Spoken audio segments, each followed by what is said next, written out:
오늘 아침 중부 내륙 기온이 어제보다 크게 떨어지며 다시 강력한 한파가 시작됐습니다. 서해안에는 최고 30cm가 넘는 폭설이 다시 쏟아질 것으로 보여 주의가 필요합니다. 정부가 내년 경제 성장률은 1.6%에 그치고 취업자도 급감할 것으로 예측했습니다. 1%대 초 저성장 전망은 사상 처음인데 수출 활성화 등에 주력해 위기를 극복하겠다고 밝혔습니다. 이태원 참사 국정조사 특위가 첫 현장 조사에 나서며 본격 활동에 들어갔습니다. 국민의힘이 특위에 복귀하면서 여야 합동으로 진행했는데 유족들은 진실 규명에 최선을 다해달라고 호소했습니다. 볼로드미르 젤렌스키 우크라이나 대통령과 조 바이든 미국 대통령이 백악관에서 정상회담을 하고 잠시 뒤 기자회견을 할 예정입니다. 미국은 패트리엇 미사일을 포함한 군사 지원을 약속했습니다. 러시아는 우크라이나에 대한 추가 무기 공급은 사태를 악화할 것이라며 평화 협상의 가능성은 없을 것이라고 말했습니다. 김진표 국회의장은 내년도 예산안 처리를 위한 국회 본회의를 내일 오후 2시에 열겠다고 밝혔습니다. 여야 합의가 이루어지지 않으면 본회의에 부의된 정부안이나 민주당의 단독 수정안을 처리할 예정이라고 강조했습니다. 최근 코로나19 재감염 비율이 계속 높아지고 오미크론 하위 변이인 BN.1 변이 검출률도 20%를 넘어 향후 유행세의 변수가 될 것으로 보입니다. 정부와 여당은 오늘 당정협의회를 열고 실내 마스크 착용 의무 해제 방안을 논의합니다. YTN 보도로 노조비 횡령, 배임 혐의가 드러난 진병준 전국건설산업노조 전 위원장에게 1심에서 실형이 선고됐습니다. 한국노총은 진 전 위원장의 선처를 바란다는 탄원서를 법원에 제출해 조합원들의 허탈감을 키우고 있습니다. 4.19를 비하하고 5.18을 왜곡해 논란을 빚고 있는 김광동 진실화해위원장에 대해 피해 당사자들은 진심 어린 사과와 사퇴를 요구했습니다. 시청자 여러분 안녕하십니까? 12월 22일 목요일 굿모닝 YTN 2부 시작합니다. 밤사이 북극 한기가 남하하면서 다시 매서운 추위가 찾아왔습니다. 한파 속에 서해안에는 모레까지 폭설이 쏟아질 전망입니다. 자세한 날씨 알아보겠습니다. 윤수빈 캐스터. 네, 상암동 야외 스튜디오에 나와 있습니다. 네, 오늘부터 다시 강력한 한파가 찾아왔다고요? 네, 그렇습니다. 밤사이 기온이 큰 폭으로 떨어지면서 날이 급격히 추워졌습니다. 현재 서울 기온은 영하 6.4도로 어제 같은 시각보다 5도가량 낮게 출발하고 있고요. 여기에 칼바람까지 불면서 체감 온도는 영하 10도 안팎까지 곤두박질했습니다. 낮 동안에도 서울 기온이 영하 6도에 머무는 등 종일 무척 추울 것으로 보이니까요. 외출하실 때는 따뜻한 옷차림뿐만 아니라 저처럼 목도리나 장갑도 챙겨 나오시는 게 좋겠습니다. 매서운 한파 속에 서해안에는 눈이 내리고 있습니다. 충청과 호남, 제주 산간에 대설주의보가 내려진 가운데 모레까지 매우 많은 양의 눈이 예보돼 주의가 필요한데요. 예상되는 눈의 양은 호남과 제주 많은 곳에 30cm 이상, 제주 산간에도 50cm가 넘는 눈폭탄이 쏟아지겠고요. 그 밖에 서해안에도 최고 25cm의 많은 눈이 내리겠습니다. 현재 수도권과 강원, 충북 북부와 경북 북부에 한파특보가 발령 중인 가운데 서울의 현재 기온은 영하 6.4도, 대관령 영하 9.8도, 청주는 영하 3도를 나타내고 있습니다.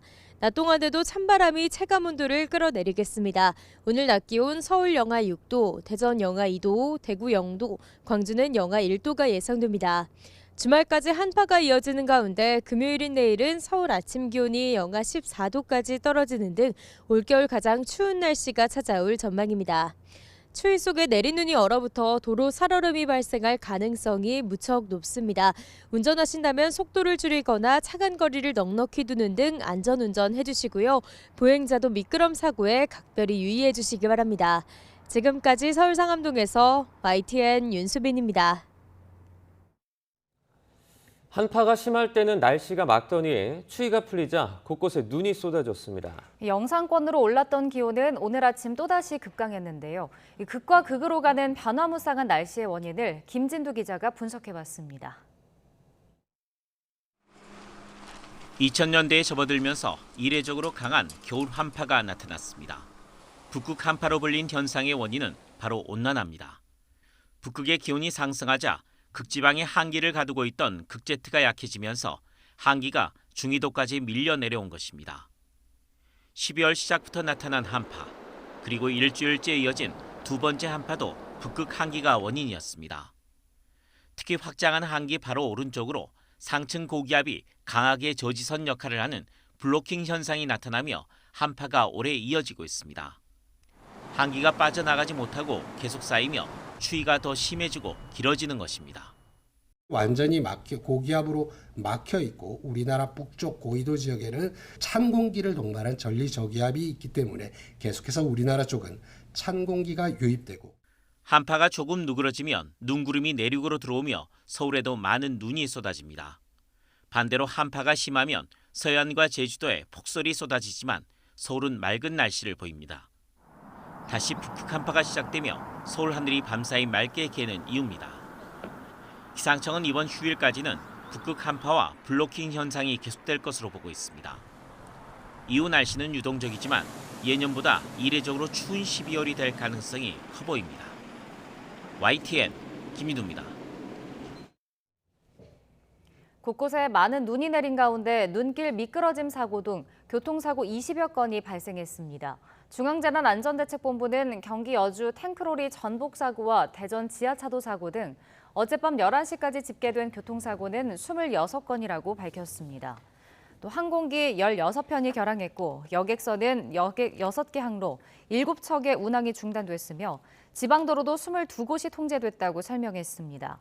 시설 피해는 서울에서만 계량기 동파 129건이 발생하는 등 모두 197건으로 집계됐습니다.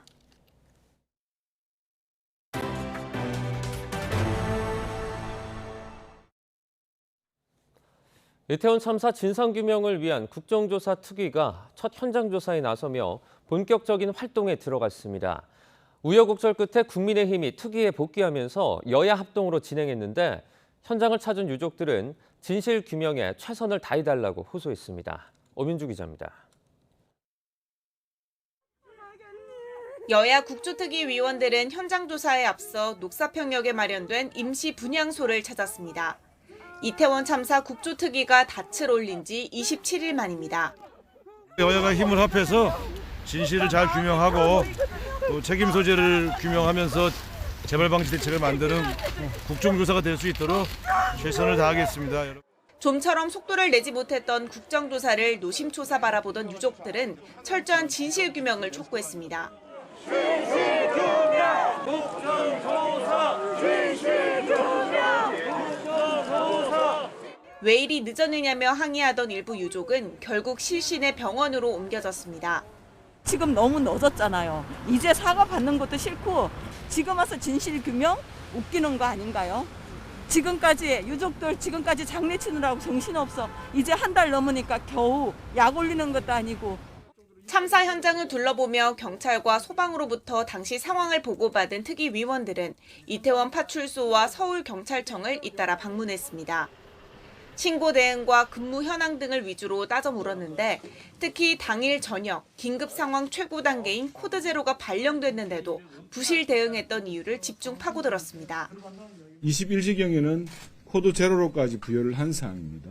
당연히 그런 위험 신호가 현장으로부터 왔으면은 거기에 대해서 112 상황실에서 충분한 경력 요소들을 현장에 출동을 시켜야 되고 또 거기에 맞는 조치를 취해서야 되는 거 아니겠습니까? 이후 특위는 서울시청 재난안전상황실을 끝으로 첫날 현장조사 일정을 마무리했습니다. 활동 시한 45일 가운데 절반을 넘겨서야 우여곡절 끝에 여야는 이태원 참사 진상규명을 위한 본격적인 국정조사에 들어갔습니다. 특위는 금요일엔 용산구청과 행정안전부를 찾아 2차 현장조사를 진행할 예정입니다. YTN 엄윤주입니다. 이태원 참사 당시 소방이 작성한 구조 상황 보고서에 부상자 100명이 넘을 것 같다는 내용이 작성됐다가 뒤늦게 사라진 것으로 파악됐습니다. 더불어민주당 진선미 의원이 소방당국으로부터 제출받은 자료를 보면 구조 상황 보고서 17보까지는 밤 11시 7분에 부상자가 100명이 넘을 것으로 추정된다는 내용이 담겨 있었지만 같은 보고서 18보부터는 빠졌습니다. 20명 이상의 인명피해가 예상될 경우 소방은 인근 시도의 소방력까지 총동원을 하는 대응 3단계를 발령해야 하지만 참사 당일에는 밤 11시 48분에야 대응 3단계 발령이 이루어졌습니다. 경찰청 특별수사본부는 소방이 대응 단계를 늦게 올려 피해가 커졌다는 비판을 피하려 일부러 내용을 삭제한 게 아닌지 의심하고 수사하고 있습니다. 윤석열 대통령이 오늘 기획재정부를 시작으로 새해 업무 보고를 받기 시작했습니다. 윤 대통령은 내년을 개혁 추진의 원년으로 삼겠다며 특히 노조 부패 척결을 강조했습니다. 박소정 기자입니다. 정부 부처 가운데 처음으로 기획재정부가 대통령에게 신년 업무를 보고했습니다. 비상경제민생회의와 국가경제자문회의도 함께 열렸습니다. 윤석열 대통령은 모두 발언에서 2023년을 노동교육연금 3대 개혁 추진의 원년으로 삼겠다고 선언하며 적폐 청산을 언급했습니다. 우리의 그 성장과 발전을 가로막는 그런 잘못된 제도, 이런 적폐를 청산하고 제도 개선을 하기 위한 이제 개혁을 가동시켜야 됩니다. 최우선으로 노동개혁을 거듭 강조하며 노사관계에서 비효율적 분쟁을 줄이기 위해 노사법치주의가 확실히 정립돼야 한다고 말했습니다. 이어서 들고 나온 건 노조 부패 문제였습니다. 노조 부패도 공직부패, 기업부패와 함께 우리 사회에서 척결해야 될 3대 부패의 하나로서 우리가 여기에 대해서 엄격하게 법 집행을 기업 부패를 막은 첫 번째가 회계의 투명성이었고 그것을 강화해 우리 기업이 세계적으로 성장했다면서 노조 회계 투명성의 강화 필요성을 짚었습니다. 윤 대통령은 이와 함께 부동산 세금 문제를 거론하며 전 정부를 겨냥했습니다.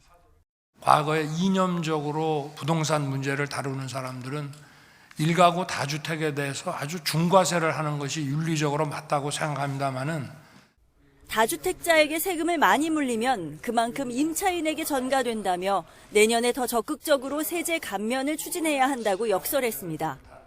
대통령실은 첫 업무 보고 겸 회의에서 가장 많이 언급된 것이 꺾이지 않는 지속성과 마음이었다며 참석자들이 개혁에 대한 불변의 의지를 정부에 주문했다고 전했습니다. YTN 박소정입니다.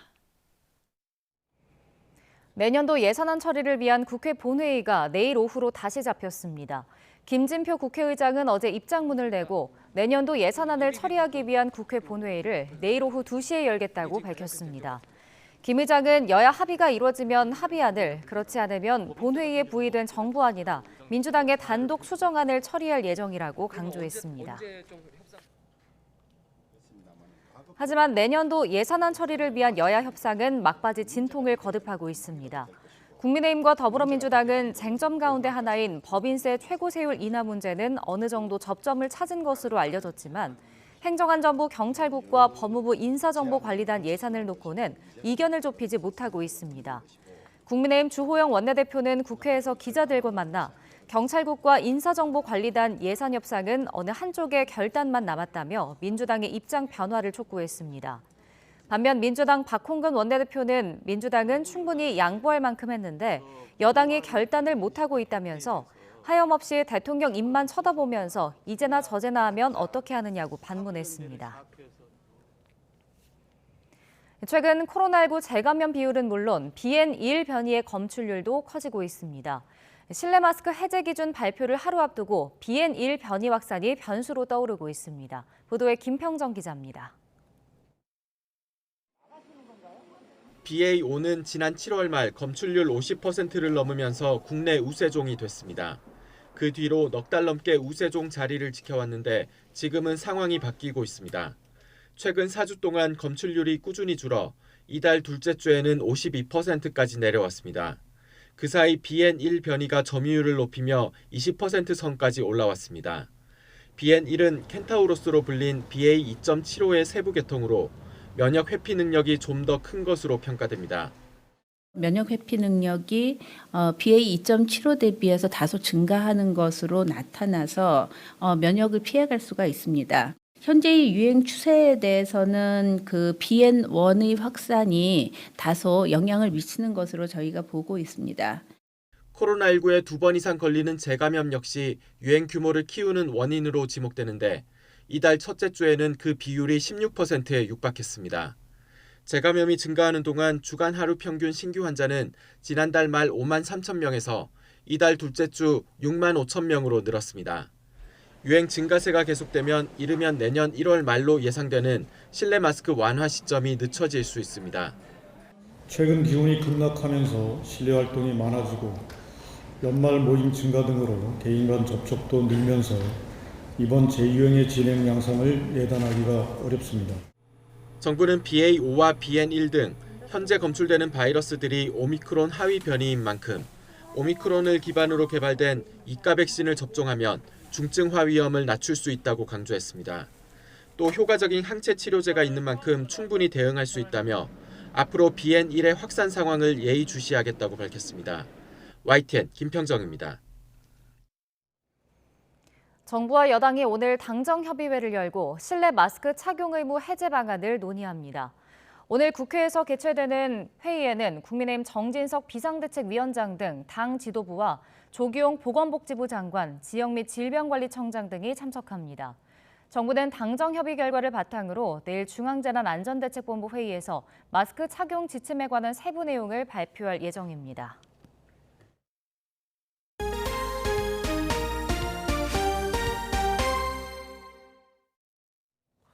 우리 군이 북한 핵미사일 위협을 고려한 실전적인 시나리오를 개발해 내년 한미연합훈련에 적용합니다.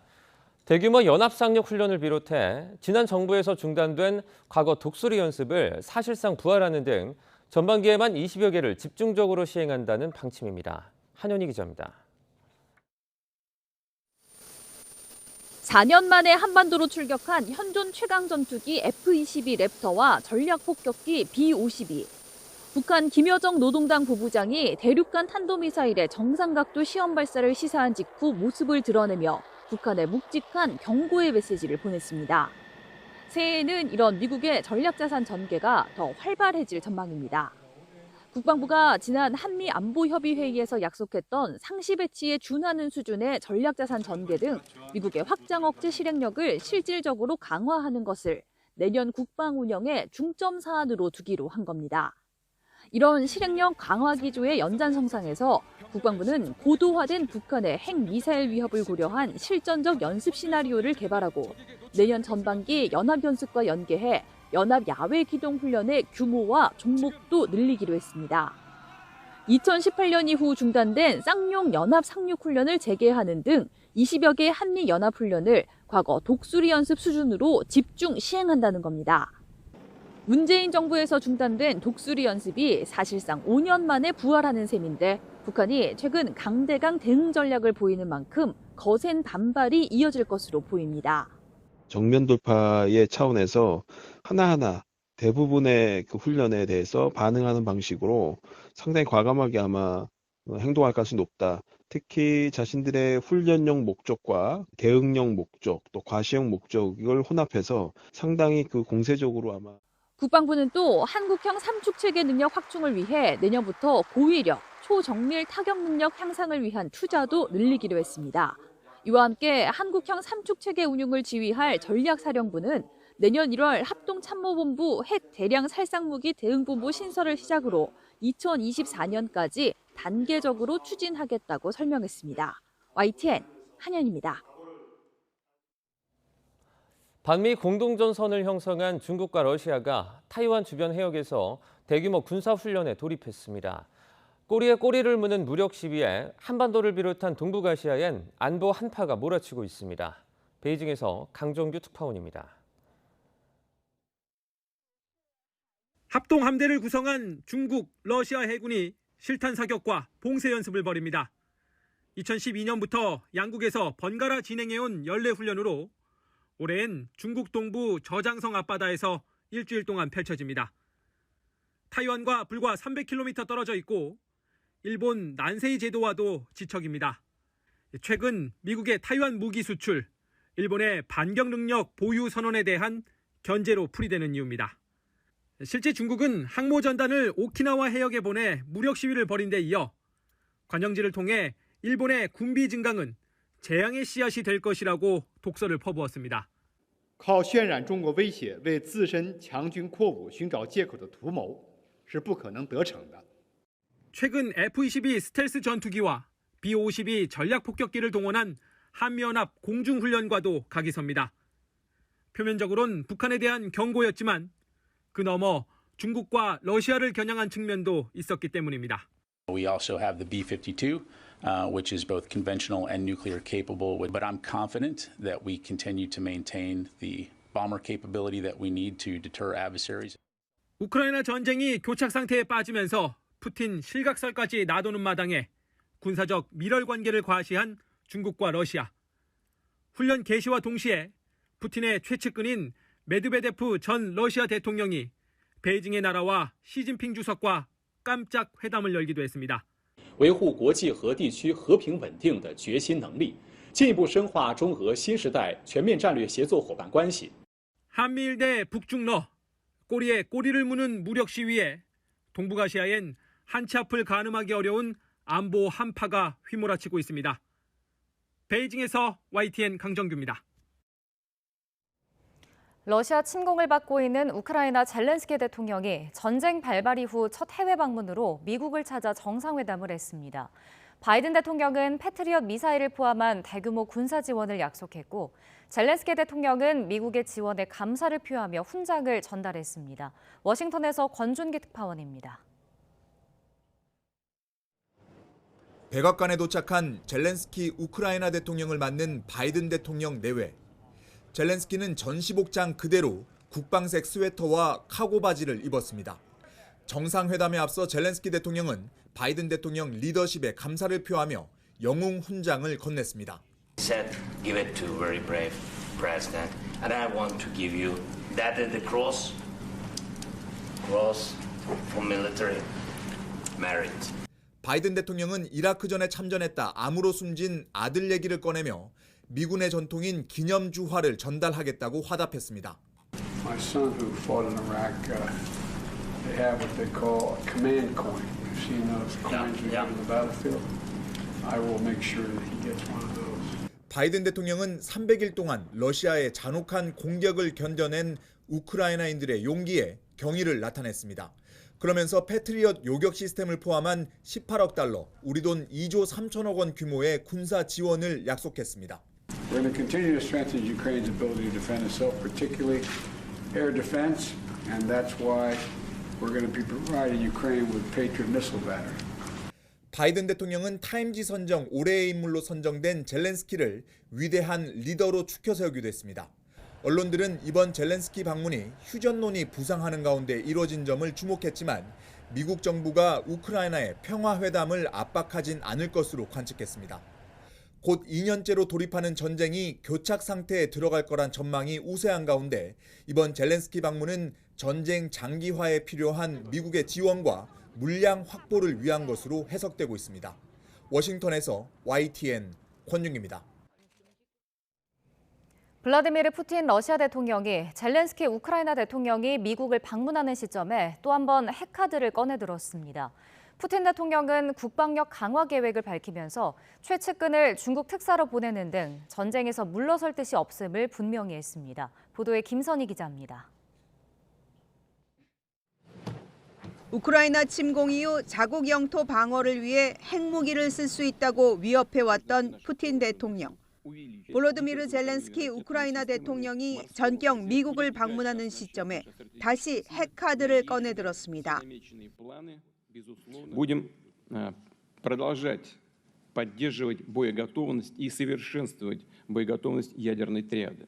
Это главная гарантия сохранения нашего. 차세대 대륙간 탄도미사일 사르마트와 극초음속 미사일 지르콘도 조만간 실전 배치할 예정이라고 밝혔습니다. 내년에도 특별 군사작전은 계속된다며 전체 병력을 150만 명으로 확대할 계획도 내놨습니다. 크렘린궁은 젤렌스키 대통령의 미국 방문이 사태를 악화시키고 있다고 비난했습니다.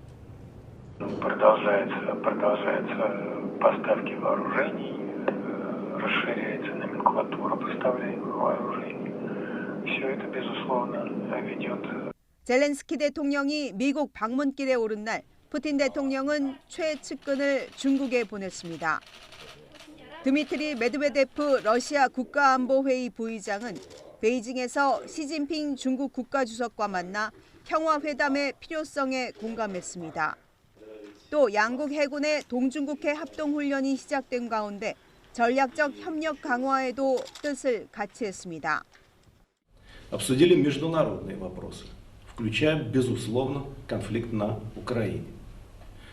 Эти переговоры были весьма полезными. 젤렌스키 대통령 방미에 맞서 중국과의 연대를 과시하며 전쟁에서 물러설 뜻이 없음을 분명히 한 겁니다.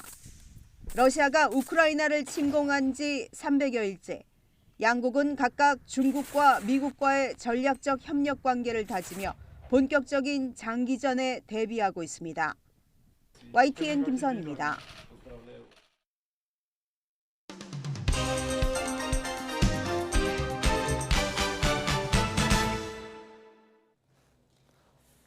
네, 12월 22일 목요일입니다. 오늘 아침 신문은 어떤 소식을 다뤘는지 짚어보겠습니다.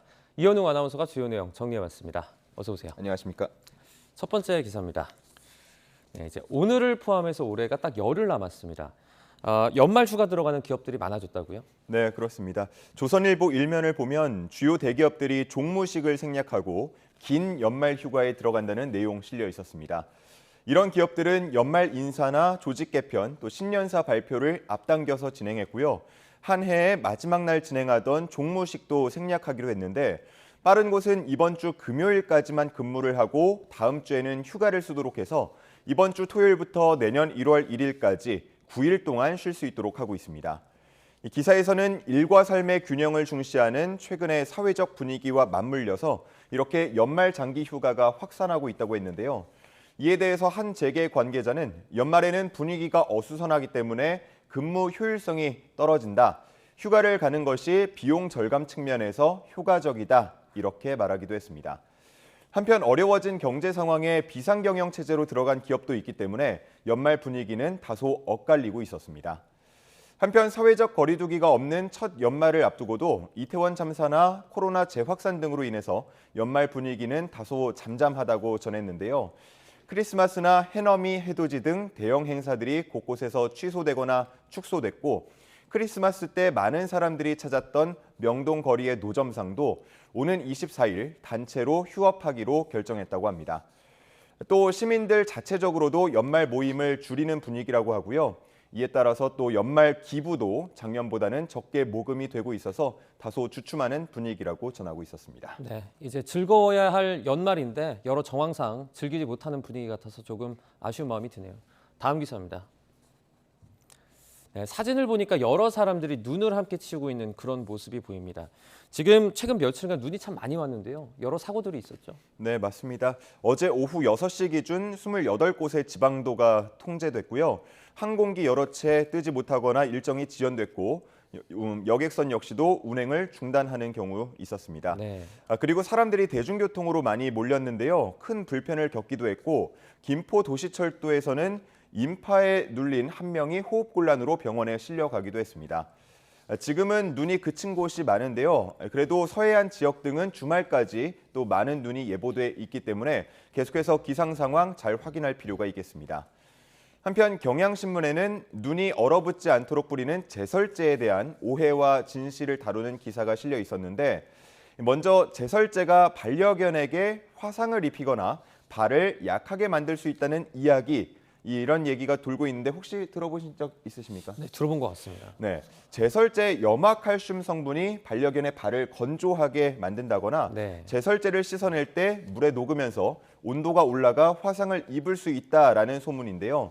전문가들은 과학적으로 입증된 사실은 아니라고 했습니다. 네. 다만 그냥 발에 닿는 것이 아니라 먹었을 경우에는 특별히 조심해야 한다고 했는데요. 제설제를 먹게 되면 콩팥 등의 무리가 될 수 있다고 했습니다.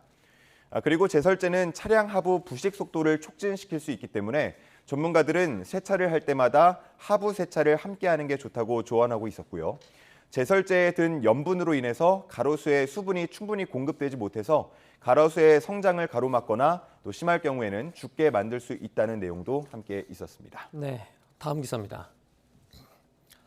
이제 새해가 다가오고 있지만 러시아와 우크라이나 전쟁 끝날 분위기가 보이지 않고 있습니다. 지난 20일로 개전 300일이 됐다고 하는데요. 기사 어떤 내용이 실렸죠? 맞습니다. 한국일보는 이렇게 장기화하는 전쟁으로 인한 인명과 경제적 피해에 대해서 다루고 있었습니다. 네. 먼저 인명피해 현황을 보면요. 미국은 양국 군인과 민간인을 합쳐서 약 24만 명이 사망한 것으로 추정하고 있는데요. 하루 평균으로 따지자면 800명씩 목숨을 잃은 셈입니다. 이전에 발생했던 다른 전쟁들과 비교했을 때 단기간에 상당히 많은 인명피해를 기록한 것으로 파악되고 있습니다. 다만 러시아와 우크라이나가 자체적으로 발표하는 인명피해 현황은 이보다 훨씬 규모가 작은데요. 자국 군대 사기와 반전 여론 등을 고려해서 자국의 피해를 최소화하고 있기 때문이라고 합니다. 미국은 양국 군인이 약 10만 명씩 정도씩 사망한 것으로 파악하고 있는데 자체 발표하는 걸 보면 러시아는 6천 명 수준, 우크라이나는 13,000명 정도라고 발표하고 있습니다. 그래서 일부 언론들을 중심으로 전사자 신원을 한 명 한 명 확인하면서 이 전쟁의 기록을 정확히 남기려는 노력들이 현지에서 이어지고 있다고 합니다. 경제 피해와 관련해서는 IMF가 우크라이나는 GDP가 전년 대비 45% 이상, 러시아 GDP는 6% 정도 감소할 것으로 내다봤지만요. 이보다 더 피해가 클 것으로 보는 분석도 많기 때문에 정확한 추산은 어려운 상황입니다. 게다가 이 전쟁으로 인해서 우리나라를 포함해서 세계 각국의 경제도 추산하기 어려울 정도로 어마어마한 피해를 보고 있다고 함께 덧붙였습니다. 이렇게 큰 규모의 인명과 경제 피해가 이어지고 있지만 새해를 앞두고도 끝날 기미가 보이지 않는다는 건 내년 전망을 더 어둡게 씁쓸하게 하고 있습니다. 네, 다음 기사 보겠습니다. 일론 머스크가 트위터를 인수한 뒤에 지금 한 2달 정도 지났는데 CEO직에서 물러나겠다고 지금 밝혔습니다. 그런데 지금 알 수 없는 조건을 달기도 했는데요. 이런 말을 했습니다. 후임을 맡아줄 충분히 어리석은 사람을 찾는 대로 물러나겠다라고 말을 했는데 이게 무슨 의도죠? 예, 중앙일보에 실린 기사 함께 보실 텐데요. 머스크의 해임, 지난 18일에 트위터에 올린 투표 결과에 따른 거라고 보입니다. 네. 그런데 미국 현지 언론에서는요. 머스크가 대표 자리에서 내려오고 새 인물을 앉히려는 작업은 이 투표를 올리기 전부터 진행 중이었다는 이야기 전해지고 있습니다. 머스크는 자신이 내린 결정을 확인하기 위해서 트위터에 설문조사를 올리곤 했다고 분석했는데요. 이전에 테슬라 지분 매각에 대한 설문조사를 진행했을 때에도 이미 그 전에 매도를 위한 준비가 끝나 있었다고 덧붙였습니다. 그렇다면 차기 대표는 누가 될지, 여기서 말한 그 멍청이라는 대상이 누가 될지에도 관심이 모이는데요. 네. CNN은 데이비드 섹스 전 페이팔 최고 운영 책임자, 그리고 머스크에게 투자 자문을 해주는 제이슨 칼라카니스, 또 스리람 크리슈난 전 트위터 임원, 제러드 쿠슈너 전 백악관 선임 고문 등이 거론되고 있다고 했습니다. 이 중 데이비드 섹스는 머스크와 함께 페이팔을 창립한 관계이고요. 칼라카니스는 트위터 CEO는 내가 꿈꾸는 직업이다라는 말을 한 적이 있고 최근에 감원 문제 등에 대해서 머스크에게 조언을 한 바 있는 인물입니다. 네. 그리고 쿠슈너는 트위터 최고 투자자 중 하나인 사우디 왕실과 우호적인 관계를 맺고 있다고 하는데요. 지난 카타르 월드컵 결승전 때 현지에서 머스크와 함께 결승전 경기를 본 모습이 카메라에 잡히기도 했습니다. 한편 머스크의 기행이 이어지면서 머스크가 트위터를 인수할 당시 지난 10월에 $200를 웃돌던 테슬라의 주가는 현재 $130대까지 폭락한 상황입니다. 네, 마지막 기사 보겠습니다. 네, 제목을 보면 골프공에 맞고 연못에 빠지고, 그러니까 골프장 관련 어떤 안전사고가 증가한다는 내용 같은데요. 골프공에 맞는 건 이 공이 정말 작고 단단해서 위험하지 않습니까? 지금 어떤 내용의 기사가 실렸죠? 맞습니다. 동아일보에는 지난 2017년과 작년 그리고 올해는 8월까지 이렇게 사고 추이가 그래프로 실려 있었는데요. 네. 타구에 의한 사고와 카트로 인한 사고가 주를 이뤘고요. 2017년에는 총 675건이던 사고 건수가 작년 한 해 동안에는 1,467건 발생하면서 2.2배 증가했고요. 올해도 8월까지만 하더라도 1,296건에 달해서 연말까지로 보자면 작년보다 더 많아질 전망입니다. 골프장 사고로 인한 사망자도 2017년 1명에서 올해는 3명까지 늘었다고 하는데요. 이렇게 사고가 증가하는 데에는 허술한 안전 규정과 형식적인 점검과 감독이 원인으로 꼽히고 있었습니다. 네. 관련 규정에 따르면 안전사고 위험이 있는 곳에는 최소한 안전망을 설치하도록 되어 있는데 안전망의 높이나 교체 주기 같은 세부 사항은 골프장 자율에 맡기다 보니까 제대로 관리되지 못하는 경우가 많았다고 합니다. 그리고 올해 사망자 중 2명은 골프장 내 연못에서 익사를 했는데요. 구명환 등에 대한 규정은 전혀 없다고 합니다. 그리고 관련법에 의거해서 각 지자체는 골프장의 안전 상태를 6개월마다 점검하도록 되어 있는데 인력 부족 등의 이유로 제대로 실시되지 않고 있었습니다. 전문가는 전무하다시피 한 골프장 안전시설 기준을 구체적으로 마련하고 관리 감독도 더 강화해야 한다고 지적하고 있었습니다. 네, 어떤 스포츠든 안전이 제일 중요하겠죠. 지금 관리 감독을 위한 규정이 좀 필요해 보이네요. 오늘 굿모닝 브리핑 여기까지 듣겠습니다. 고맙습니다. 감사합니다.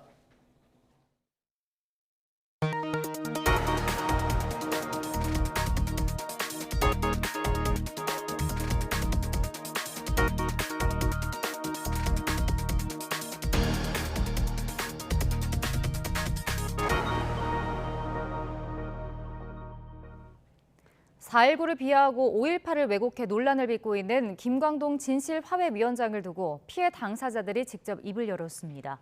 이들은 김광동 위원장의 과거 발언이 사실을 심각하게 왜곡했다고 꼬집으며 진심 어린 사과와 사퇴를 요구했습니다. 김철희 기자가 만나고 왔습니다. 4.19 혁명 가치를 부정하고 이승만 정권의 독재를 옹호하는 발언을 해 논란을 일으켰던 김광동 신임 진실화해위원장. 4.19 당시 시위현장에 나가 총상까지 입었던 박기철 씨는 김 위원장의 주장이 터무니없다고 말합니다. 1960년 봄 온 국민이 한마음으로 분명히 외친 건 김 위원장이 주장한 대로 밥 달라는 요구가 아니라 민주주의였단 겁니다. 온 국민이 타답을 당했다고. 그래서 민주주의를 열망을 한 자유, 민주, 정의 이거를 위해서 4.19 혁명이 일어난 거예요. 4.19를 5.16 군사정변과 박정희 정권이 계승했다는 김 위원장 주장에 대해서도 터무니없다고 반박했습니다. 계승은 아니죠. 잘 이게 다듬고 그 꽃을 피워야 되는데 혼란기에 우물우물 하다가 박정희 군사가 5.18 광주 민주화운동 당시 전남도청에 끝까지 남아 싸웠던 김종배 씨는 당시 광주 상황을 또렷이 기억합니다. 민주주의를 요구하던 시민 수십 명이 총에 맞아 쓰러지던 그 순간입니다. 수십만 명의 시민들이 운집해 있는 상태였는데 거기에다 대고 집단 발포를 했어요. 또 무장도 안 한 맨손으로 저항한 시민들에게 총을 쏘아서 수십 명을 즉사시키고 그런 5.18 정신을 왜곡하고 깎아내린 김 위원장의 여러 발언은 허위 사실이라고 목소리를 높였습니다. 북한군 개입설에 대해서는 광주 시민들이 다 알고 있기 때문에 이거는 명백한 허위사실 유포입니다. 헬기 사격 문제에 대해서도 지금 김광동 씨가 명백한 허위사실이라고 그랬는데 그 사람이 지금 허위사실을 유포하고 있어요. 우리나라 민주주의의 고비에서 자리를 지켰던 두 사람. 한 목소리로 김광동 위원장의 사과와 사퇴를 요구했습니다. 그 사람이 사과를 해야 돼요. 그리고 무릎 꿇고 여기 와서 빌어야 된다고 잘못을. 삐뚤어진 역사관을 가지고 있는 사람이다 이 말이야. 내 얘기는. 국가기관의 장으로서 나는 절대 부적합한 인물이라고 나는 봐서 그거는 임명을 나는 무조건 철회해야 된다고 보고 있고 또 과거에 피해를 당한 사람들도 가만히 안 있을 걸로 좀 봅니다. 어두운 역사의 진실을 밝히고 평화와 화해를 이끄는 곳이 바로 진실화해위원회입니다. 그런 곳의 수장으로 아픈 역사를 헤집었던 인물이 적합한지 되묻는 이들이 늘고 있습니다. YTN 김철입니다. 추경호 부총리가 내년 경제가 상반기에 어려움이 집중되는 상저하고 흐름을 보일 가능성이 크다고 진단했습니다. 추 부총리는 어제 열린 내년도 경제정책 방향 브리핑에서 상반기에 수출 민생 어려움이 집중되고 하반기로 갈수록 점차 회복될 것이라며 협조를 당부했습니다. 정부가 내놓은 경제성장률 전망치도 다른 기관보다 낮은 1.6%에 불과했습니다.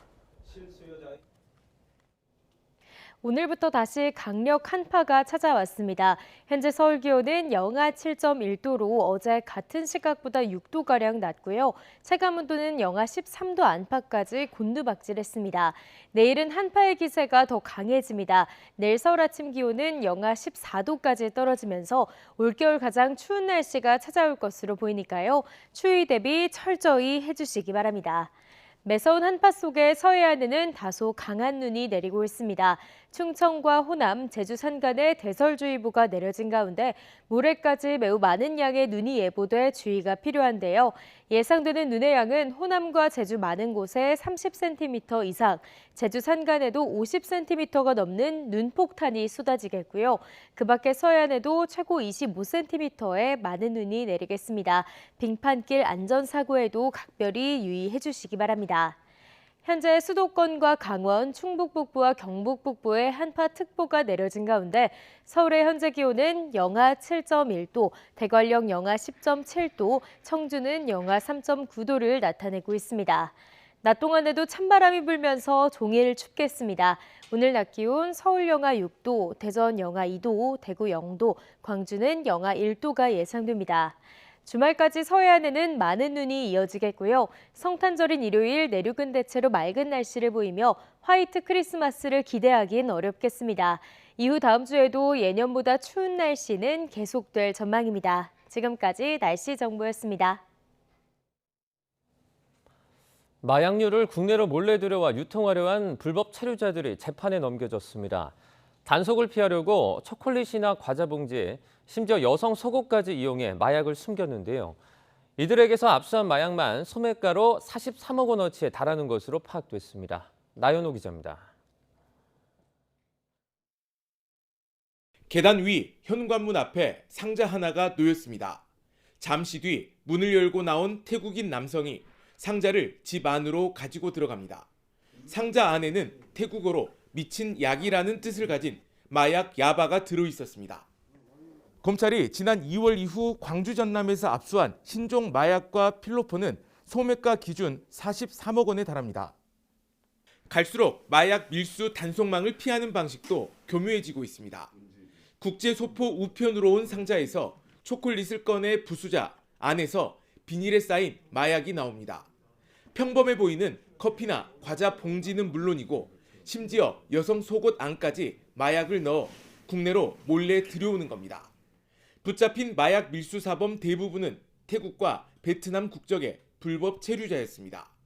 주로 신원이 불분명한 불법 체류 외국인들이 많습니다. 그들이 국제 우편을 이용해서 마약류를 밀수를 하고 그러한 우편물을 직접 수령하기보다는 대리 수령을 하고 또한 대포폰들을 이용을 하기 때문에 특히 광주 전남의 외국인 밀집 지역을 중심으로 마약 범죄가 급증하는 것으로 나타났습니다. 검찰이 압수한 광주 전남 지역 밀수 마약은 2년 전과 비교해 엑스터시의 경우 4.8배, 신종 마약 야바는 11.8배까지 늘어났습니다. 검찰은 마약류를 밀수한 혐의로 불법 체류 외국인 13명과 내국인 1명을 구속 기소하고 단속한 마약을 모두 압수했습니다. YTN 나연호입니다. 최근 재벌가 3세를 비롯한 유력층 자제들이 잇따라 마약 혐의로 재판에 넘겨진 가운데 이번에는 중견 철강업체 고려제강 창업주의 손자가 비슷한 혐의로 구속됐습니다. 서울중앙지검 강력부는 그제 고려제강 창업주 고 홍정열 회장의 손자 홍모 씨를 마약류 관리법 위반 혐의로 구속했습니다. 최근 남양 유업과 범효성가 3세, 유학생, 가수 등 9명을 마약 혐의로 기소한 검찰은 추가 수사 과정에서 홍 씨의 투약과 거래 정황을 포착했고 지난 17일 자택에서 홍 씨를 체포했습니다.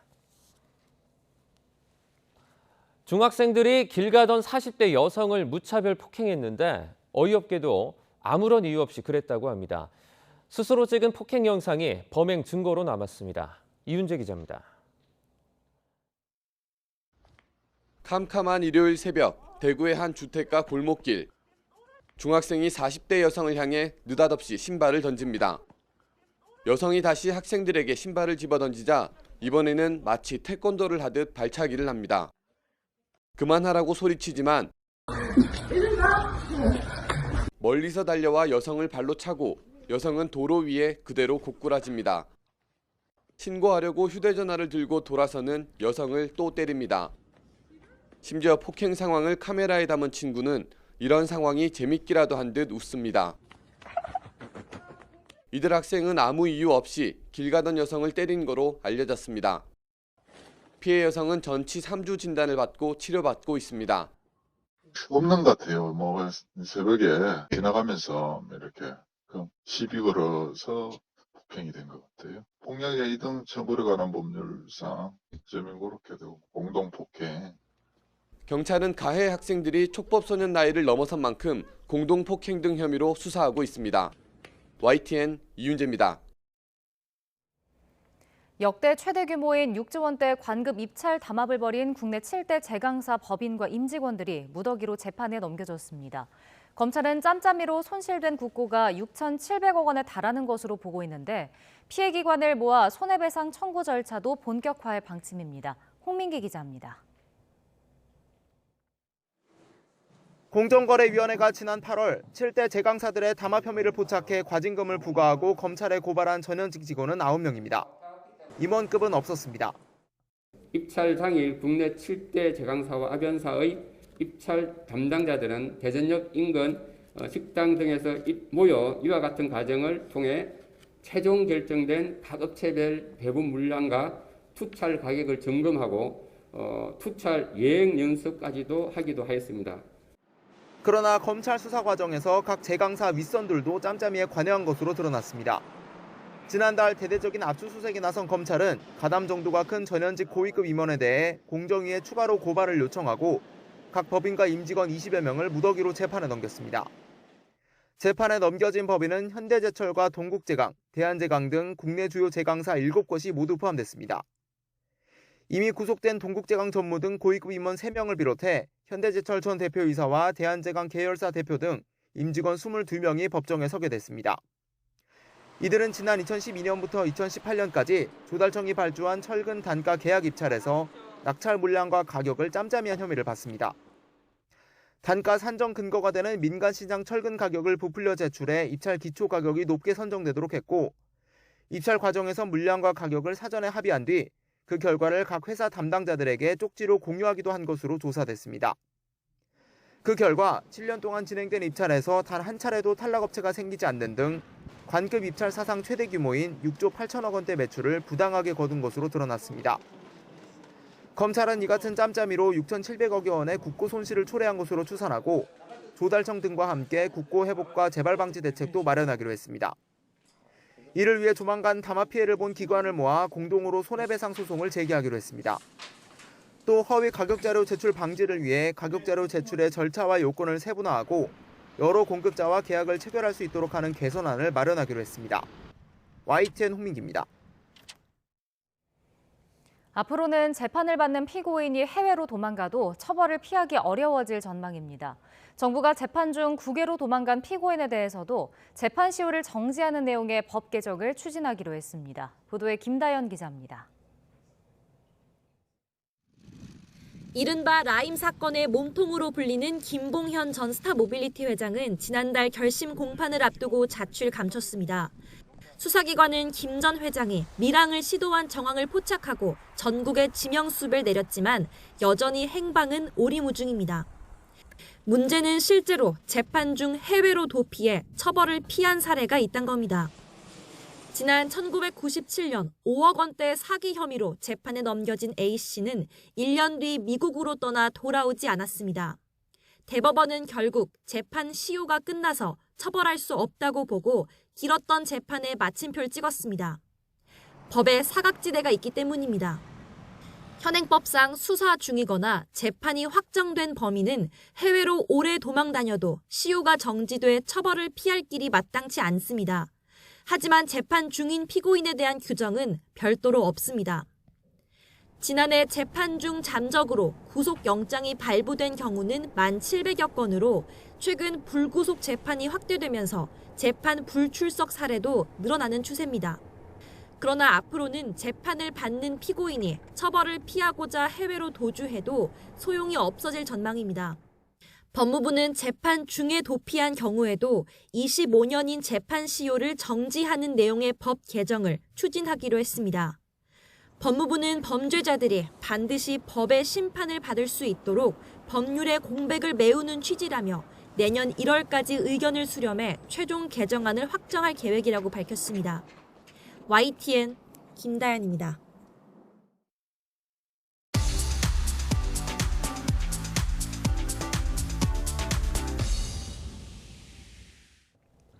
경제 소식을 빠르고 친절하게 전달해 드립니다. 오늘 굿모닝 경제는 한양대학교 경제금융대학 이정환 교수와 함께하겠습니다. 어서 오십시오. 어서 오세요.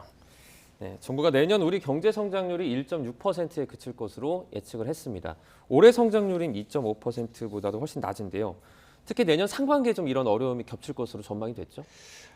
일단 정부가 이번에 1.6%를 내놓았는데 사실은 흔히 말하는 국책연구기관 혹은 한국은행보다 수치가 낮다는 게 좀 이례적이라고 보통 이야기를 하고 있고요. 네. 왜냐하면 정부는 재정정책이라든지 통화정책을 통해서 경기를 부양할 수 있는 이런 기본적인 능력이 있기 때문에 네. 보통 수치를 낼 때 이러한 것들, 그러니까 한국은행이라든지 뭐 KDI 이런 쪽에서 하는 것들은 결국 그런 것들에 대한 영향을 조금 줄이지만 정부는 자기가 정부 지출을 늘리고 통화 정책을 적극적으로 하면서 경기 부양책을 내놓을 수 있는 이런 여력을 감안하고 지금 보통 성장률 전망치를 내기 때문에 네. 보통 한국은행이나 여타 금융기관, 여타 전문기관보다는 조금 높게 나온다라고 말씀드릴 수 있습니다.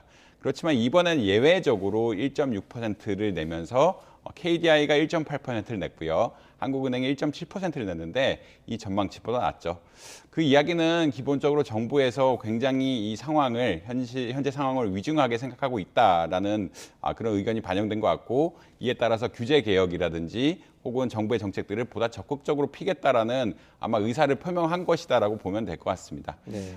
그리고 기본적으로 봤을 때 지금 대외 환경이 너무 안 좋다라는 게 가장 큰 이슈거든요. 정부가 이제 상반기에 안 좋고 하반기에 조금 나아질 거라고 하는 이야기도 이제 상반기에 가장 대외 환경이 안 좋지 않을까. 그다음에 하반기쯤 가면은 미국의 금리가 고점을 찍고 그다음에 유지가 되면서 어느 정도 안정화되고 중국 역시 지금 코로나 때문에 지금 코로나 발병자 수도 너무 많이 늘어나가지고 경제적으로 복합 위기 상황에 가까운 상황인데 이제 그런 것들이 좀 해소가 되면서 내년 하반기쯤에는 흔히 말하는 경기 부양 다시 이제 경기가 살아날 수 있는 상황이 되지 않을까라는 그런 기대들이 반영되지 않았을까라고 생각을 하고 있고요. 이에 따라서 지출 흔히 말하는 재정 지출 역시 상반기에 굉장히 집중하겠다는 이야기를 하고 있거든요. 상반기에 지금 대외 환경이 너무 안 좋아서 수출 같은 것들이 굉장히 적자가, 그러니까 무역 수지라고 보통 이야기하는데 무역 수지 같은 것들이 많이 적자가 예상이 되고 이런 것을 보충하려면 아무래도 1분기에 정부가 적극적으로 재정 지출을 하면서 경기 부양을 조금 이끄는 이런 방향으로 가지 않을까 예측하고 있습니다. 네. 그리고 부동산 대책도 내놨는데 다주택자에 대한 부동산 규제 완화가 핵심이었습니다. 이게 세금과 대출 규제 풀어서 결국 부동산 침체를 막겠다는 거죠? 예, 뭐 정확하게 맞는 말씀이시고요. 생각보다 지금 뭐 시장에서는 이렇게 여러 가지를 한꺼번에 푼다는 것 자체가 또 위중하게 생각하는 것들이 아니고 부동산 시장의 문제를 정부에서 보다 심각하게 생각하는 것들이 아니냐라고 아마 이야기하고 있는 것 같습니다. 네. 실제로 이제 부동산 가격 같은 경우에는 많은 경우에 이제 하락하는 추세가 발생하면은 굉장히 반전시키기가 어렵고요. 네. 특히나 부동산 가격이 하락하면은 우리나라 자산의 한 80%가 부동산이라고 보통 이야기하는데 자산이라는 것은 보통 개인이 소유한 자산이라고 할 수가 있겠고 이런 자산에 흔히 말하는 그냥 부동산 가격이 하락한다는 이야기는 자산의 가치가 하락한다는 이야기거든요. 아무래도 개인이 자산이 하락하게 되면 소비가 위축이 될 수밖에 없습니다. 네. 소비가 위축이 되고 특히나 지금 같은 고금리 시대에는 이자 비용 때문에 소비가 위축되는 측면이 하나가 있고 자산 가격이 떨어지면서 소비가 더 위축된다 그러면 지금 뭐 부동산 시장 때문에 흔히 말하는 어떻게 보면 경제 위기가 발생할 수 있지 않을까라는 그런 우려들이 있기 때문에 전반적으로 흔히 말하는 패키지를 다 건드리면서 굉장히 강한 정책을 내놨다라고 볼 수 있겠고요. 이게 사실은 부동산 살 때 취득세를 내야 되고요. 부동산을 팔 때는 원래 산 가격에서 판 가격의 어떤 그 수익만큼 거기에 대한 양도세를 내야 되고 네. 그다음에 집을 살 때는 흔히 말하는 대출을 많이 해서 어떻게 대출 같은 것들 레버리지를 일으키는데 이 세 가지 부분 모두에서 흔히 말하는 다주택자에 걸렸던 여러 가지 제약들을 풀어줬다라고 보시면 될 것 같습니다. 취득세 같은 경우 예전엔 다주택자 중과세라고 해서 다주택자에 대해서는 취득세 12%까지 올렸는데 지금 뭐 예전처럼 6% 수준으로 낮추겠다라는 것들이 있고요. 그다음에 양도세 같은 경우도 최대 66%, 66.7%라고 이야기했는데 뭐 벌면 한 3분의 2까지 내라라고 했는데 가장 짧은 것에 대해서는 그것을 50% 아래로 조금 떨어뜨려주는 이런 정책을 폈습니다. 네. 그리고 이제 보통 다주택자들이 한동안 집을 살 때 부채를 아예 못 일으켰거든요. 그러니까 돈을 빌려서 집을 산다는 게 불가능했는데, 물론 이제 시중은행이죠. 시중은행에서 돈을 빌려 산다는 게 불가능했는데 이 부분 역시 일부 완화시켜주면서 30% 수준까지는 집값의 30% 수준까지는 살 수 있게끔 해주면서 어느 정도 집을 살 수 있고 집을 가질 수 있고 그리고 집을 흔히 말하는 집의 수요를 떨어뜨리지 않을 그런 여러 가지 정책들을 피고 있다라고 아마 보시면 될 것 같습니다. 네. 이제 다주택자에 대한 규제를 이렇게 풀면 부동산 회복에 자칫 투기를 자극할 수도 있고 더 나아가서 그러니까 그 집을 이제 가질 만한 여력이 있는 사람들이 더 살 수 있게 되잖아요. 그래서 양극화를 조금 초래할 수도 있다 이런 우려도 나오고 있어요.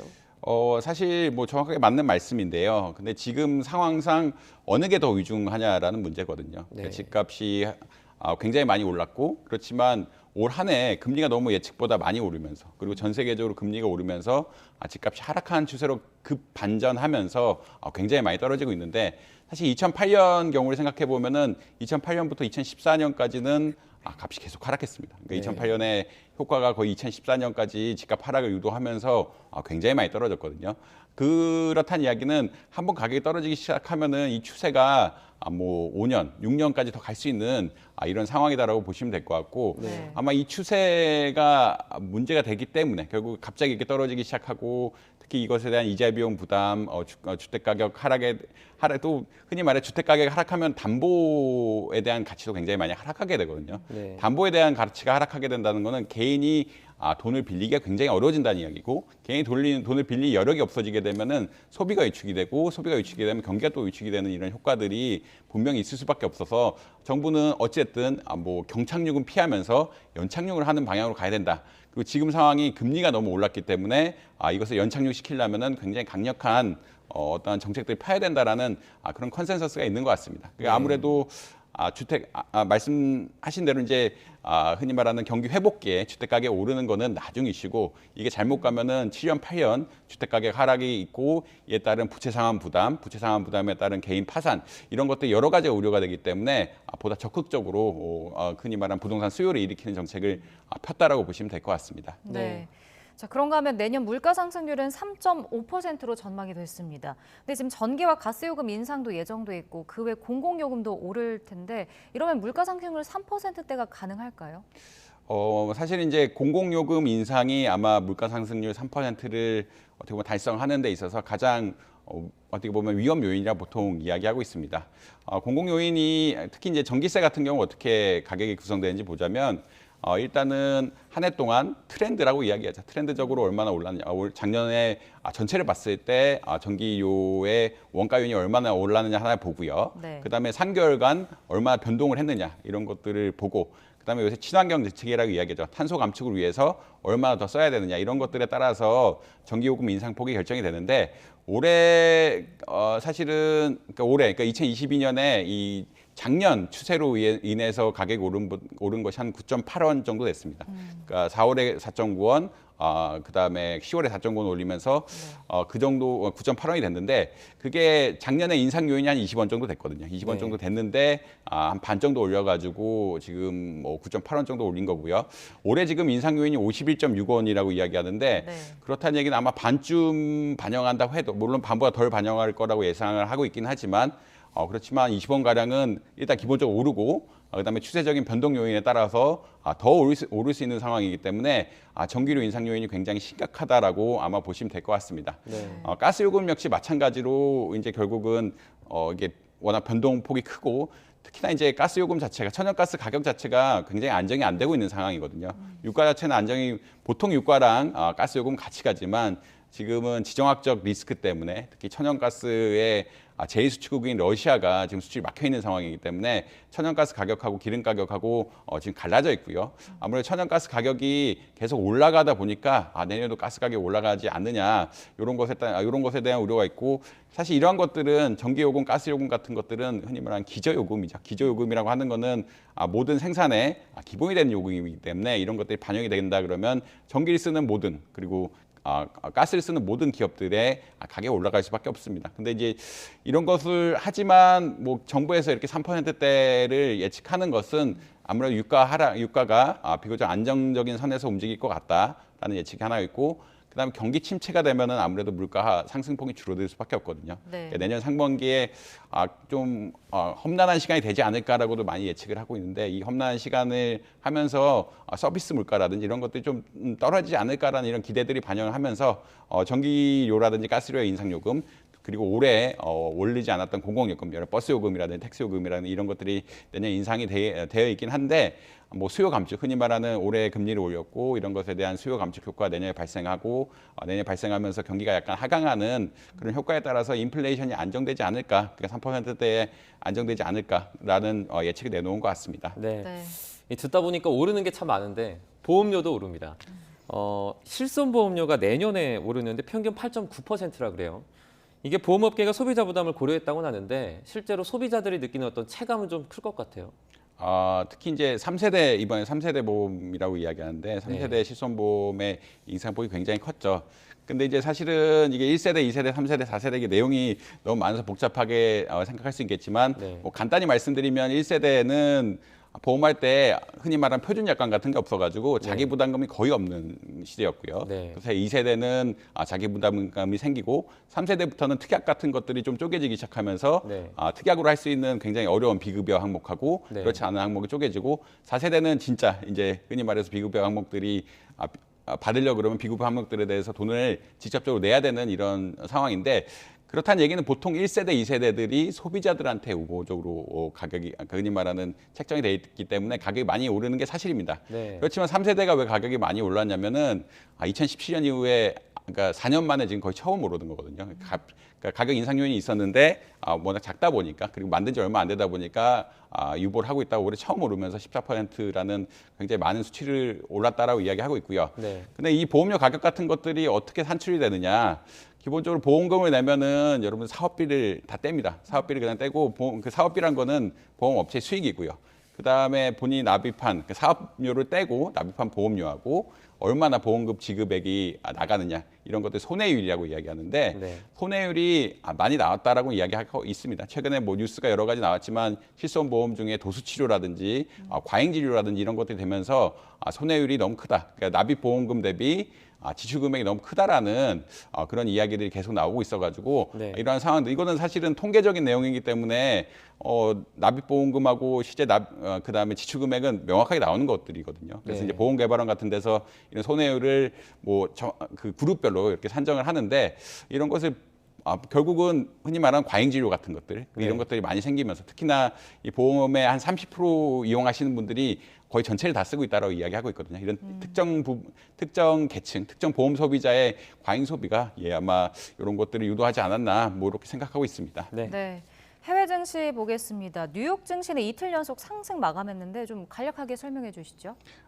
뉴욕 증시는 사실은 보통은 여러분 주식 보면은 다우존스 지수가 조금 오르고 S&P가 조금 더 오르고 그다음에 나스닥이 더 오르는 게 보통 현상인데 오늘은 거꾸로 됐죠. 뭐 어떻게 보면 다우존스가 가장 많이 오르고 나스닥은 두 번째쯤, S&P가 조금 덜 오르는 현상이 발생했는데, 이것은 소비재 기업들, 그러니까 다우존스란 거는 전통적인 기업들이 많은데 소비재 기업들, 특히 나이키가 이번에 예측보다 높은 어떤 성과를 보이면서 기업 영업 실적이 생각보다 나쁘지 않다. 흔히 말하는 연착륙할 수도 있지 않을까라는 기대감이 조금 생기게 됐다. 또 페덱스 같은 유통기업 역시 생각보다 나쁘지 않았거든요. 생각보다 나쁘지 않으면서 어떻게 보면은 그 흔히 말하는 실적들이 나쁘지 않았기 때문에 내내 연착륙에 대한 기대감이 좀 형성되지 않았냐라고 이야기할 수 있겠고, 특히나 이제 소비 심리 지수 같은 것들도 예측보다는 뭐 나쁘지 않아서 이런 결국은 소비 심리 상황들이 반영이 돼서 결국 다우존스, 소비재 중심의 다우존스를 중심으로 많이 올랐다라고 보시면 될 것 같습니다.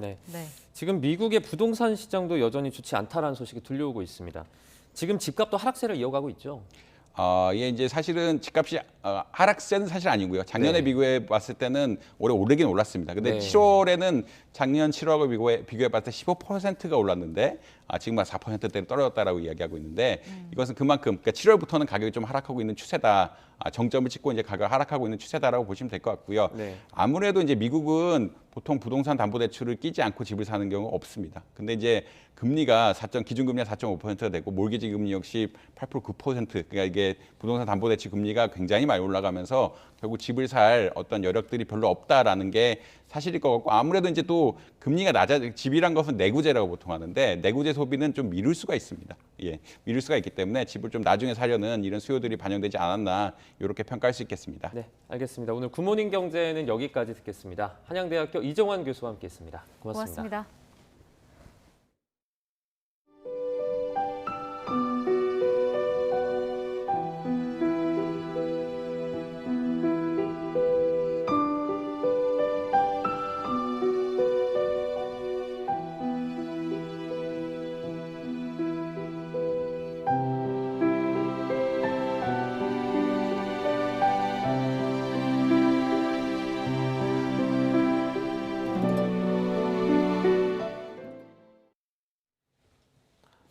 사회적 거리두기가 해제되고 처음으로 맞는 연말인 만큼 서울 명동에도 많은 인파가 예상되는데요.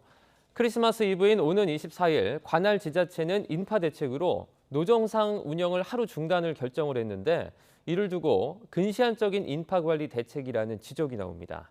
안동준 기자의 보도입니다. 한때 쇼핑의 중심지로 불렸던 서울 명동.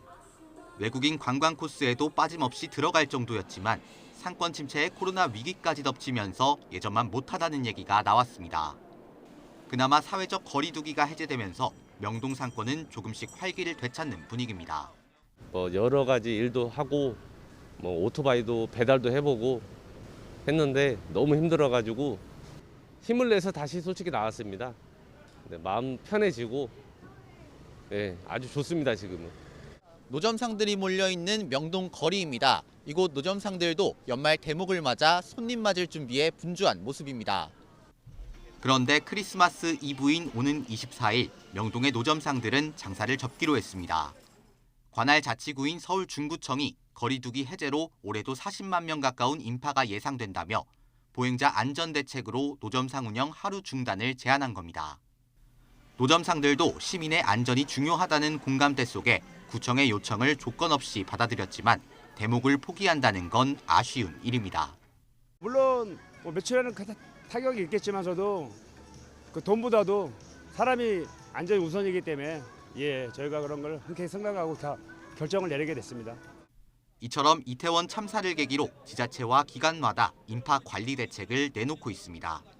대부분 최대한 많은 공간을 확보하는 데 중점을 두고 있습니다. 노점상 운영을 통제하거나 지하철역에 있는 서점을 없애기로 하는 게 대표적인 예입니다. 주어진 공간에서 인파 관리를 효율적으로 하는 게 아니라 기존에 있던 시설물을 없애거나 운영을 제한하는 건 근시안적인 대책이라는 지적이 나옵니다. 서점, 노점상 등을 중단이나 폐쇄한다든지 하는 극단적인 대책보다는 우선 서로 상생하면서 군중 밀집 대책을 강구하는 방안이 필요하다고 봅니다. 이태원 참사와 같은 비극이 되풀이되지 않게 하려면 반짝 대책보다는 보다 근본적이고 세밀한 해결책을 마련해야 할 때입니다. YTN 안동준입니다. YTN 보도로 노조비 횡령 배임 혐의가 드러난 진병준 전국건설산업노조 전 위원장에게 1심에서 실형이 선고됐습니다. 앞서 한국노총은 횡령이 불거지자 노조를 퇴출시켰는데 정작 재판부에는 비리위원장을 선처해달라며 탄원서를 제출해 노조원들은 분노하고 있습니다. 이준엽 기자입니다.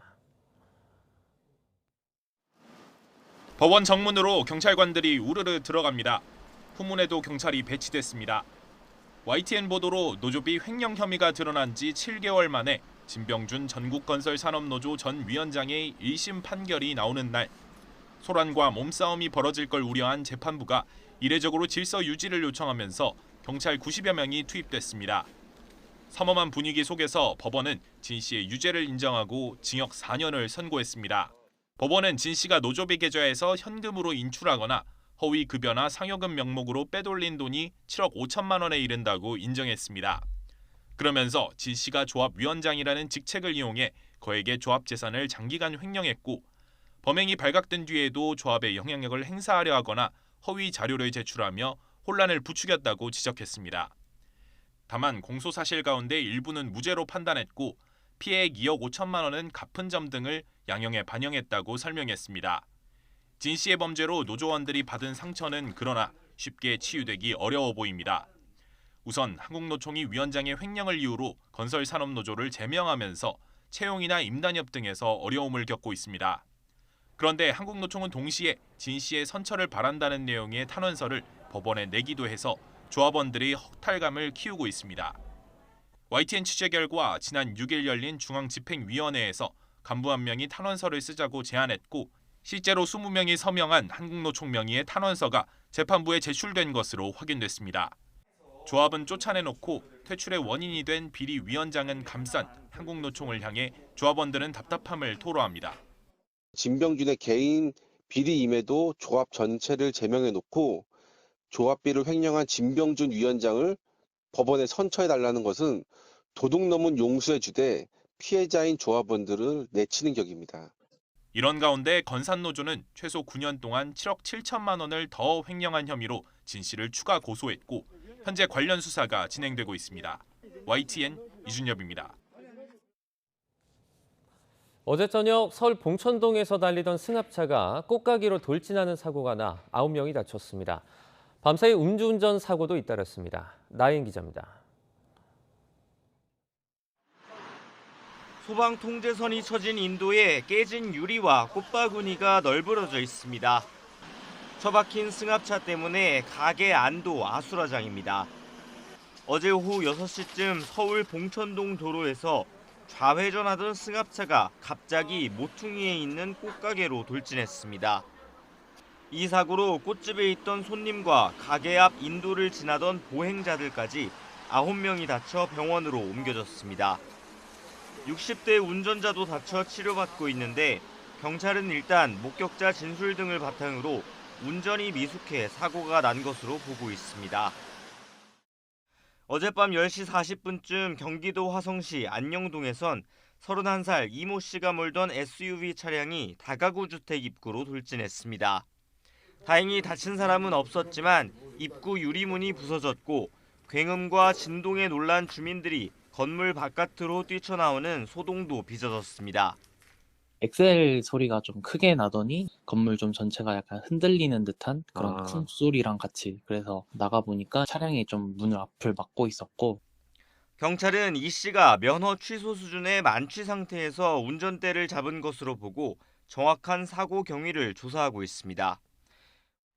오늘 새벽 1시 15분쯤 경부고속도로 북천안 나들목 근처에선 화물차 2대와 승용차가 잇따라 부딪혔습니다.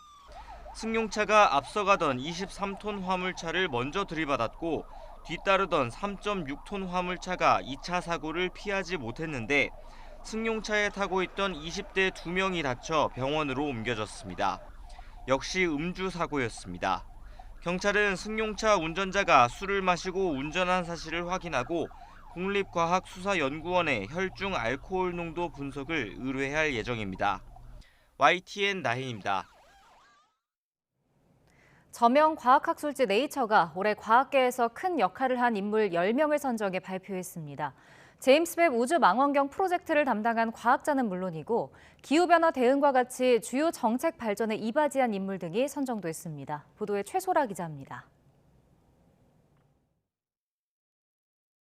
검은 화면을 가득 채운 수천 개의 반짝이는 작은 빛. 하나하나가 각각 수천억 개 넘는 별을 가지고 있는 은하입니다. 지난 7월 공개된 제임스 웹 우주망원경의 첫 풀컬러 고화질 사진인데 인류 관측 역사상 가장 먼 46억 광년 거리의 우주를 담았습니다. 제임스 웹 우주망원경 프로젝트를 이끈 제인 릭비 박사가 네이처 선정 올해의 인물에 가장 먼저 이름을 올렸습니다. The engineering images that we saw today are as sharp and as crisp as the images that Hubble can take, but are at a wavelength of light that is totally invisible to Hubble. So this is making the invisible universe snapping into very, very sharp.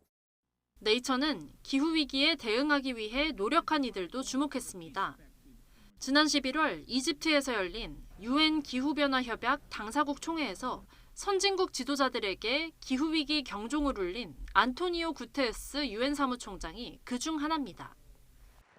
또 살리물훅 국제기후변화발전센터 소장은 선진국들이 기후변화로 직접적인 손실과 피해를 입은 개도국에 보상을 하도록 하는 기금을 조성하는 합의를 이끌어낸 공로가 인정됐습니다. I'm here with a single agenda, which is to help the poorest people on the planet who are already suffering from the impacts of human-induced climate change. 올해 전 세계를 휩쓴 오미크론 변이의 뛰어난 면역 회피 능력을 밝혀낸 윤룽카오 중국 베이징대 연구원도 선정됐습니다. 코로나19 초반 잘 알려지지 않았던 장기 후유증에 대해 일찍부터 연구를 시작한 과학자 리사 맥코겔도 주목받았습니다. 이 밖에 돼지 심장을 사람에 이식해 8주 동안 생존할 수 있도록 해 세계 최초의 이종장기 이식에 성공한 과학자와 올해 갑자기 전 세계로 확산한 원숭이 두창의 특성과 치료법을 연구한 과학자 등이 선정됐습니다. YTN 사이언스 최소라입니다. 다음 월드컵인 2026년 북중미 월드컵에선 출전팀이 48개로 크게 늘어납니다. 경기 수준이 떨어질 거란 우려도 있지만 흥행은 청신호로 예상됩니다. 김동민 기자가 보도합니다. 2026년 월드컵은 미국, 캐나다, 멕시코에서 개최합니다. 캐나다는 밴쿠버와 토론토, 멕시코는 3개 도시, 미국에서는 뉴욕과 LA, 마이애미 등 11개 도시에서 열립니다. 출전국은 32개에서 48개로 확대됩니다. 아시아는 4팀에서 8개 팀 이상이 출전합니다. 북중미는 6장에 2팀이 플레이오프를 가는데 출전권이 자동으로 부여되는 개최국이 3개여서 이번엔 3장 3분의 2가 됩니다. 오세아니아는 1위 팀은 무조건 출전하고 2위 팀이 플레이오프에 갑니다. 플레이오프는 유럽을 제외한 5대륙 6팀이 출전해 2장의 본선 진출권을 놓고 다투게 됩니다. 경기 방식은 3개 팀씩 16개 조로 나눠 상위 1, 2위 팀이 32강을 치르기로 했지만 다시 논의됩니다.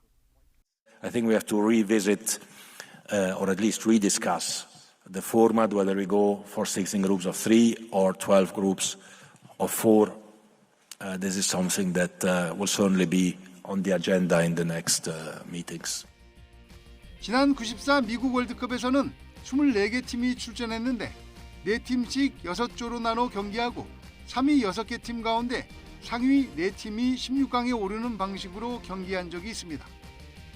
피파는 4팀 한 조가 더 흥미롭다고 했지만 경기 수를 늘려 자기 배만 불리려고 하는 것이라는 곱지 않은 시각도 있습니다. 경기 수가 늘어나는 만큼 대회 기간을 충분히 늘리지 못한다면 선수만 혹사시킨다는 비판이 재현될 수도 있습니다. 출전국이 늘어나는 만큼 경기 수준이 떨어질 것이라는 우려도 있지만 흥행은 더 잘 될 것이라는 예상이 지배적입니다. YTN 김동민입니다. 아프가니스탄을 장악한 탈레반이 여자 중고등학교를 폐쇄한 데 이어 대학에서 여성에 대한 교육을 금지했습니다. 이 같은 어처구니 없는 조치에 대해 국제사회 비판은 커지고 있습니다. 보도에 임수근 기자입니다. 아프가니스탄 교육부가 공사립대학에 통지를 보내 추가 통보가 있을 때까지 여학생들의 수업 참여를 금지하라고 지시했습니다. 최근 진행된 대학 입시에서 여성은 공학이나 경제학, 언론학 등을 전공으로 선택하지 못하게 막은 데 이어 아예 대학 교육을 금지한 것입니다. 앞서 탈레반은 여자 중고생의 학교 출입까지 막았습니다. The prevention of secondary education will mean that in 2 years there will be no girls entering into university. 지난해 8월 탈레반의 정권 장악 이후 아프간에선 여성의 권리가 질식하고 있습니다. 얼굴을 모두 가리는 의상 착용이 의무화됐고 남성 가족 없이 여행도 할 수 없습니다. 놀이공원과 체육관, 공중 목욕탕 출입도 금지했습니다. 여성 취업도 제한하면서 많은 여성이 일자리를 잃었습니다. 아프간의 이 같은 조치에 대해 미국과 유엔 등은 강력하게 비판의 목소리를 냈습니다. 유엔은 아프간이 교육이라는 가장 보편적이고 기본적인 인권을 억압하고 있다고 비판했습니다. 미국은 국민의 절반을 억압하면서 발전할 수 있을지 두고 보겠다고 했습니다. Education is an internationally recognized human right, and it is essential to Afghanistan's economic growth and its stability. 국제사회는 아직 탈레반 정부를 공식적으로 인정하지 않고 있습니다. 탈레반이 여성에 대한 반이성적 조치를 이어가면서 국제사회에서 고립을 자초하고 있습니다. YTN 임수근입니다. 어제 오후 4시쯤 강원도 삼척시 장오리에서 80살 황모 씨가 몰던 1톤 화물차가 도로 옆으로 추락한 채 발견됐습니다. 앞서 황 씨와 연락이 닿지 않는다는 가족의 신고를 받고 수색에 나섰던 소방당국은 30분쯤 뒤 사고 차량을 발견했지만 황 씨와 50대 동승자는 이미 숨진 상태였습니다. 경찰은 정확한 사고 경위를 조사하고 있습니다. 어제 오후 5시 50분쯤 강원도 춘천시 서울 양양고속도로 조양나들목에서 서울 방향으로 달리던 1.5톤 화물차에서 불이 났습니다. 운전자가 갓길에 차를 세우고 대피해 다친 사람은 없었지만 화물차가 모두 탔습니다. 경찰과 소방은 주행 중 엔진 부분에서 불꽃이 일었다는 운전자 진술을 바탕으로 정확한 화재 원인을 조사하고 있습니다. 밤사이 북극 한기가 남하하면서 다시 강력한 한파가 찾아왔습니다. 현재 서울 기온은 영하 7.5도로 어제 같은 시각보다 무려 6도나 낮고요. 찬바람의 체감 온도는 영하 13도 선까지 뚝 떨어졌습니다. 한낮에도 서울은 영하 6도에 머물며 종일 영하권 추위가 기승을 부리겠습니다. 외출하실 때는 보온에 각별히 신경 써주시고요. 수도 간 동파 사고 등 시설물 관리에도 각별히 신경 써주시기 바랍니다. 현재 한파 속에 서해안과 제주도에는 눈이 내리고 있습니다. 충청과 호남, 제주 산간에 대설주의보가 내려진 가운데 시간당 2cm 안팎의 눈이 집중되고 있는데요. 모레까지 호남 많은 곳에 30cm 이상, 제주 산간에도 50cm가 넘는 눈폭탄이 쏟아지겠고요. 그 밖에 서해안에도 최고 25cm의 많은 눈이 내리겠습니다. 서해안을 중심으로는 이미 많은 눈이 내려 추가 눈 피해가 우려됩니다. 대비 철저히 해주시기 바랍니다. 현재 중부와 경북 북부에 한파특보가 내려진 가운데 철원 영하 9.6도, 서울 영하 7.5도, 대구 영하 1.7도까지 떨어졌습니다. 한낮에도 찬바람이 체감온도를 끌어내리겠습니다. 서울 영하 6도, 대전 영하 2도, 광주 영하 1도가 예상됩니다. 금요일인 내일은 서울 아침 기온이 영하 14도까지 떨어지며 올겨울 가장 추운 날씨가 찾아오겠고요. 주말까지 서해안에는 많은 눈이 이어지겠습니다. 성탄절인 일요일에는 대체로 맑은 날씨를 보이면서 화이트 크리스마스를 기대하긴 어렵겠습니다. 이후 다음 주에도 예년보다 추운 날씨는 계속될 전망입니다. 강추위 속 내린 눈이 얼어붙어 도로 곳곳이 빙판을 이루는 곳이 많겠습니다. 보행자와 운전자 모두 교통안전에 각별히 유의하시기 바랍니다. 지금까지 서울상암동에서 YTN 원희다입니다. 목요일 아침 굿모닝 YTN은 여기까지입니다. 잠시 후 뉴스라이더가 방송됩니다. 시청해주신 여러분 고맙습니다.